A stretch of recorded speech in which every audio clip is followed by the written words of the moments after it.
You work hard for your money, you invest it wisely, and you expect it to grow. But what if I told you that right now you're probably paying a hidden fee that's quietly taking thousands of dollars from you? And the worst part is that most investors have no idea. Let's break down 5 of the biggest hidden investment fees in Canada, starting with hidden investment taxes. Even if you aren't actively selling investments, taxes can eat away at your returns in ways you might not expect. 2 of the biggest hidden tax costs are capital gains distributions and foreign withholding taxes. With capital gains distributions, you'll get unexpected tax bills. If you hold mutual funds in a non-registered account, you may be hit with capital gains distributions, even if you haven't sold anything. This happens when the fund manager sells assets inside the fund, triggering capital gains that gets passed on to investors. These distributions increase your taxable income and can result in surprise tax bills. For an example, if you invest $100,000 in a mutual fund and the manager sells stocks inside the fund, realizing $5,000 in capital gains, you'll get a tax slip for those gains and you must pay taxes on it, even though you didn't personally sell anything. How to avoid this is to hold mutual funds in a TFSA or RSP to avoid capital gains taxes, or you could use ETFs instead of mutual funds, as they are usually more tax efficient and distribute fewer gains. Foreign withholding taxes, lost investment income. If you invest in US dividend paying stocks or ETFs in a TFSA, the IRS will automatically withhold 15% of your dividends. This one is truly hidden as you won't even realize it as it's deducted at the source. So here's an example. Say you hold $50,000 of Microsoft stock in your TFSA, earning $1,750 in dividends annually. The IRS withholds 15% of that, which is about $262 before you receive the payout, meaning you only get around $1,487. Over 20 years, that adds up to $5,250 in lost dividends, money that could have been reinvested and compounding. And how to avoid is you could hold US stocks and ETFs in an RSP, where withholding taxes don't apply due to the Canada-US tax treaty. You could also use Canadian listed ETFs that hold US stocks, as some structures reduce withholding tax exposure. Taxes are one of the most overlooked costs in investing, but making the right account choices can save thousands in unnecessary taxes over the long run. Now, before we get to our next hidden fee, if you're wondering how to minimize taxes on your investments, I actually covered this in detail in my other video on tax efficient investing in Canada, so check it out on my channel. Next hidden fee is currency conversion fees, or FX fees. If you invest in US stocks or ETFs, which a lot of Canadians do, you might be losing a lot of money without realizing it due to currency conversion fee, or FX fees. Every time you convert CAD to USD or vice versa, most brokerage firms will charge an FX fee of between 1.5 to 2.5% per transaction. These hidden fees can add up quickly, eating into your investment returns. Why FX fees matter? Let's say you want to invest in Apple stock and need to convert $50,000 CAD into USD. If your brokerage charges a 2% FX fee, you immediately lose $1,000, meaning only $49,000 is available to buy Apple shares. Now assume you decide to sell. After selling, you convert the proceeds back to CAD. Your brokerage charges another 2% FX fee, taking another $1,000. Even if your investment was very profitable, you've lost $2,000 just in currency conversion fees without accounting for any other trading costs. If you trade US stocks frequently or rebalance your portfolio often, these hidden fees can cost you tens of thousands over your lifetime, money that could have been compounding in your investments. And how to avoid or minimize FX fees? You could try using discount brokerage with much lower FX fees. The one I found that has the lowest in Canada is Interactive Brokers, though note it's not the most user-friendly platform. You could also use a tactic called Norbert's Gambit. On a high level, you can buy an interlisted stock, journal it to the other currency, and sell it to avoid FX fees for the most part. It's a bit more complex though. Another tactic is to keep a US dollar brokerage account. This allows you to trade US stocks without converting CAD to USD each time, avoiding repeated fees. Benjamin Franklin has a great quote which reminds me of this problem, which is beware of little expenses.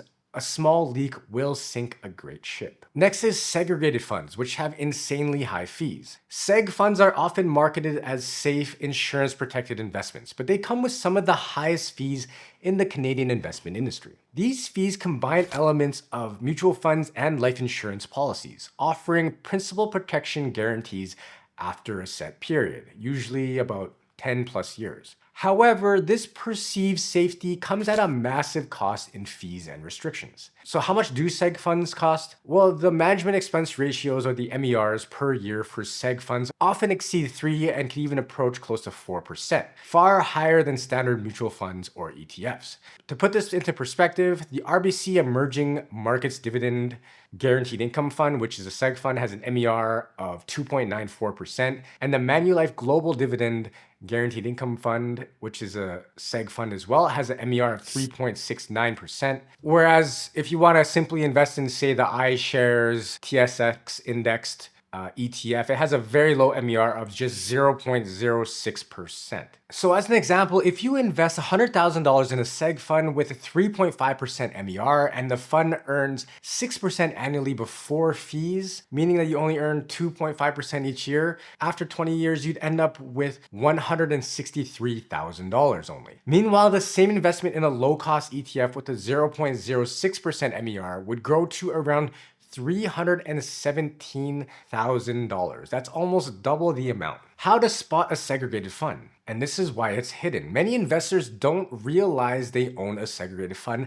until they're already locked in. Here's how you could tell. First, go to the fund facts and look at these key things that will indicate if it's a seg fund or not. Number one, if it comes with a maturity guarantee, often 75% or 100% of your principal after 10 or 15 years. Number two, if it has higher MERs or management fees, which are typically above 3% or close to 3%. Number three, if it includes estate planning benefits, and it may have early withdrawal penalties or surrender charges. If your advisor is offering a fund with these features, ask them directly if it's a seg fund and request full details on fees and restrictions. When does it make sense to use a seg fund? There are a few niche cases where it might make sense. It's not bad for estate planning, so assets go directly to beneficiaries, which avoid probate delays, and also creditor protection. Business owners can protect assets from lawsuits or bankruptcies by using seg funds. But here's a pro tip: if you absolutely need the insurance benefits, consider a term life insurance policy and a low-cost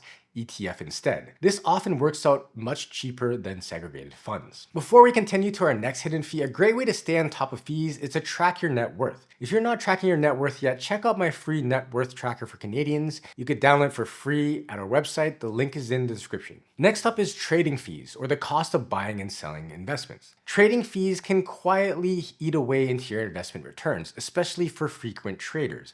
These costs come in two main forms: brokerage fees and the bid-ask spread. For brokerage fees, a lot of Canadian brokerages charge a flat fee per trade, usually between $5 and $10. This means that every time you buy or sell a stock or ETF, you're paying extra. For active traders, these fees can add up quickly. If you make 10 trades per month at $9.99 per trade, that's close to $1,200 a year in fees. Money that could have been invested instead. Some actively managed mutual funds also charge short-term trading fees if sold within a set period. Another hidden cost of trading is the bid-ask spread. The bid-ask spread is the difference between what buyers are willing to pay and what sellers are asking for. For example, if you buy an ETF at $20.10, which is the ask price, and later sell it at $20, which is the bid price, you lose 10 cents per share. Where this really comes into play is lower volume stocks in ETFs, which often have much wider spreads, making them more expensive to trade. And how to reduce trading fees: you could use low-cost or commission-free brokers like Wealthsimple Trade